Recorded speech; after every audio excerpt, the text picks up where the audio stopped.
জানি না দীক্ষা নিলেই ঘর বাড়ি হবে কিনা, দীক্ষা নিলেই প্রতিষ্ঠা পাবে কিনা জানি না, কিন্তু এটা খুব সত্যি কথা, দীক্ষা নিয়ে নিয়ম মতো চললে তবে হয় উন্নত, জীবনের পরিবর্তন ঘটবেই, ভালোবাসা আসবেই, মানুষকে ভালোবাসতে শিখবই, ঘৃণা জীবন থেকে সরে যাবেই যদি তাকে তার কথা আমি পালন পোষণ করার মধ্য দিয়ে। শুধু গ্রহণ নয়, পালন পোষণের ব্যাপার। এই সর্বদা আমি যত তাকে পালন করতে পারি ততই নিয়ন্ত্রিত হই। আমি সবসময় আমার চারিদিকে প্রলোভন ছড়িয়ে আছে, আমার চারিদিকে নানাভাবে আমাকে সেই প্রলোভন প্রলোভিত করে। আমি কখনো সেই প্রলোভনে এমন প্রলোভিত হয়ে যাই যে কখন যে কি করে ফেলি তার ঠিক ঠিকানা নাই। কখনো প্রলোভিত হব না যখন নাকি আমার প্রভু তার ভালোবাসার মুখটা আমার চোখের সামনে ভেসে বাড়তে থাকবে।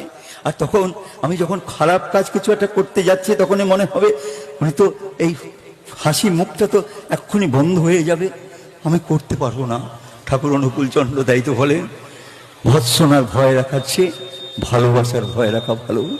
আর এমনি করেই তিনি লক্ষ কোটি মানুষের মনে এক নিয়ন্ত্রণ এনে দিয়েছেন, ভালোবাসার বাঁধন এনে দিয়েছেন, যা দিয়ে সকল মানুষ আজ আনন্দে আছে, আনন্দে থাকার চেষ্টা করছে। আমাদের পরিবর্তিত হতে চাই, এই জীবনকে জীবন যেন পরিবর্তনের মধ্য দিয়ে আসে, তাহলে সার্থকতা। শুধুমাত্র অনুষ্ঠান নয়, শুধুমাত্র উৎসব নয়, শুধু মন্দির নির্মাণ নয়। আচার্যদেব, সৎসঙ্গের আচার্যদেব বলছেন, তুমি নিজেকে পরিবর্তিত করো, তোমার চাল চলনে চরিত্র বাক্য কর্ম এমন হোক যে মানুষ তোমাকে বিশ্বাস করে, ভালোবাসে। আর কেমন করে বোঝা যাবে আমি মানুষ আমাকে ভালোবাসে? ঠাকুর তার সহজ উপায় দিয়েছেন। যখন মানুষ নির্বিচারে তোমার কাছে তাদের গোপন কথা বলতে চাইবে, যে কথা স্বামীর কাছে স্ত্রী বলতে পারে না, দ্বিধা বোধ করে, যে কথা স্বামী স্ত্রীর কাছে বলতে দ্বিধা বোধ করে, সে কথা তখন তোমার কাছে অনায়াসে বলতে পারবে। জেনে রেখো তোমাকে মানুষ বিশ্বাস করে, আর এই বিশ্বাসের মর্যাদা রেখেই তুমি তাকে এমন রাস্তা ধরিয়ে দেবে, এমন পথ তাকে ধরিয়ে দেবে, যে পথ চলেছে জীবনে শান্তি পাবে, সুখ পাবে, আনন্দ পাবে, তাকে আদর্শের সঙ্গে যুক্ত করে দাও। আজ বড় সময় এসেছে। আজ আচার্যদের, সৎসঙ্গের আচার্যদের ভারত ভ্রমণে বেরিয়ে, ভারত পরিক্রমায় বেরিয়ে তার একটাই কাজ, বাস্তবের সঙ্গে মোকাবেলা করে দেওয়া। সকলকে বলছে কেমন করে বাস্তবের সঙ্গে মোকাবেলা করা যায়। আমরা কি করি বলুন তো? আমি যখন এই বিপদে পড়ি তখন ঠাকুরের কাছে প্রার্থনা করি, ভগবানের কাছে প্রার্থনা করি, মসজিদে গিয়ে প্রার্থনা করি আমার বিপদ মুক্তি যেন হয়। আর যদি বিপদ মুক্তি কোনো কারণে হয়েও গেল, তারপরে কিন্তু আমি যা ছিলাম তাই, আবার সেই দুষ্কর্ম, আবার সেই দুশ্চিন্তা, আবার সেইভাবে আমরা চলতে থাকি। আর এই করতে করতে আমার জীবনের স্থায়ী কোনো সমাধান হয় না। আচার্যদেব বারবার বলছেন কেমন করে বাস্তবের মুখোমুখি হতে হয়। কবিগুরু রবীন্দ্রনাথ বলেন, আঘাতে আঘাতে বেদনায় বেদনায় সত্য যে কঠিন, কঠিনের ভালোবাসিলাম, সে কখনো করে না বঞ্চনা। এই সত্যকে স্বীকার করে নেওয়া, এই সত্যকে স্বীকার করে নেওয়ার কথাই আচার্যদেব আমাদের শোনাচ্ছেন, যে কথা ঠাকুর আমাদের শুনিয়েছেন।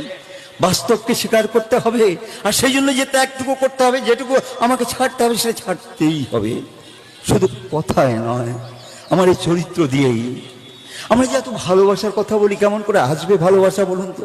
আজকে যদি কয়েকজনকে শাস্তি দেওয়া হয়, প্রাণদণ্ড দেওয়া হয়, তাহলে মায়েদের প্রতি যেই দুরাচার এটা বন্ধ হয়ে যাবে। ঠাকুর অনুকূলচন্দ্র চিন্তা করেছেন অনেক, আর এই চিন্তা করতে গিয়ে বলছেন, যদি তুমি সত্যি সত্যি নারী জাতির সম্মান রক্ষা করতে হয়, কি করতে হবে জানো? তুমি তোমার মাকে ভালোবাসো।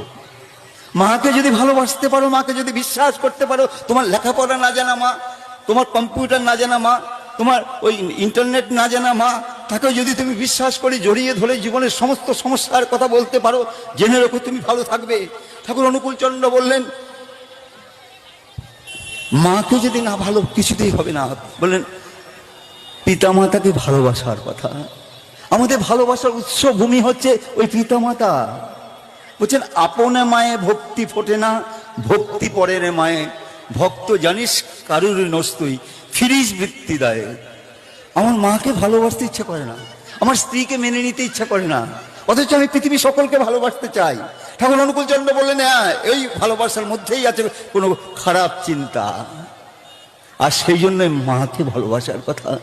পরিবার থেকেই সমাজ, আর সমাজ থেকেই রাষ্ট্র। তাই তো পারিবারিক জীবনে এই ভালোবাসার চর্চা আমি যত করতে পারবো তত ভালো থাকবো। আপনারা সকলে জানেন এসব কথা আমার চেয়ে ভালো করে আপনারা জানেন।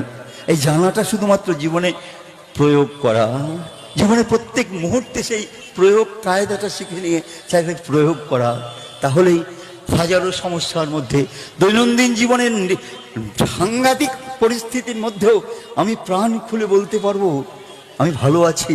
আমি প্রাণ খুলে বলতে পারবো পেয়েছি সত্য, লোভেছি পথ, সরিয়া দ্বারা সকল জগৎ নাহি নাহি বল। ঠাকুর যখন এখানে আসেন, যারা তার সঙ্গ করেছিলেন, শ্রী শ্রী দাদার খুব ইচ্ছে ছিল তাই সেরকম লোক খুঁজে বের করা। দীপদারা এখানকার কর্মীরা খুঁজে খুঁজে রতনবাবুকে বের করেছিলেন। যখন তার সঙ্গে আমরা দেখা করতে যাই, তার বয়স তখন প্রায় 87 বছর। তাকে জিজ্ঞেস করছিলাম যে আচ্ছা আপনি তো ঠাকুর সেবা করেছেন, কেমন করে কি করলেন? বলে আমি তখন হাফ প্যান্ট পরা, হাফ প্যান্ট করে একটা কোম্পানিতে কাজ করতাম। মালিক ডেকে বললো কালকে থেকে তুমি ওই ঘুষুরিতে ওই বাড়িতে যাবে, আমার গুরুদেব এসেছেন, সেখানে সেবা শুশ্রূষা করবে। আমি তারপর দিন থেকে সেখানে যাই, প্রতিদিন করি। আমি ঠাকুরকে কেমন করে দেখেছেন, কেমন লাগছে, ভালো লাগছে তো বুঝে। আমি তারপর একদিন আমি কাজ করতাম, 5 মাস খাটতাম, বাসন টাসন মাজতাম, আর সময় পেলেই ওই দরজার ফাঁক দিয়ে শুনতাম ঠাকুর কি বলেন। ঠাকুর কেন মানুষ এত মানুষ আসে। আর দেখতে দেখতে একদিন হঠাৎ করে আমি ঠাকুরের কথা শুনছি, আমাকে পিছন থেকে কেউ একজন ডেকেছে। আমি ছুটতে গিয়ে খোলা ইলেকট্রিকের তারের মধ্যে পড়ে যাই, দোতলা থেকে ছিটকে একতলায় পড়ে যায়। সিঁড়ি দিয়ে পড়তে গিয়ে অজ্ঞান হয়ে গেছে, কখন তার ঠিক ঠিকানা নাই। আর আমি কিছুক্ষণ পরে যখন আস্তে আস্তে জ্ঞান ফিরে আসতে আরম্ভ করলো, তখন আমি আমার মায়ের কথা ভাবতে আরম্ভ করলাম। আমার যখন কিছু হতো, মা গায়ে হাত বুলাতেন, মা আমাকে ভালো করে তুলতেন। আজ তো মা কাছে নেই, মাকে বড় দেখতে ইচ্ছে করছিল। হঠাৎ করে মনে হলো যেন মায়ের স্পর্শ পাচ্ছি। চোখটা খুললাম, চোখটা খুলেই দেখছি ঠাকুর আমাকে কোলে নিয়ে বসে আছেন। আমি যেই চোখটা একটু খুললাম, ঠাকুর বলছেন তোমার কিছু হবে না মণি, পরমপিতা দয়া তুমি বেঁচে গেছো।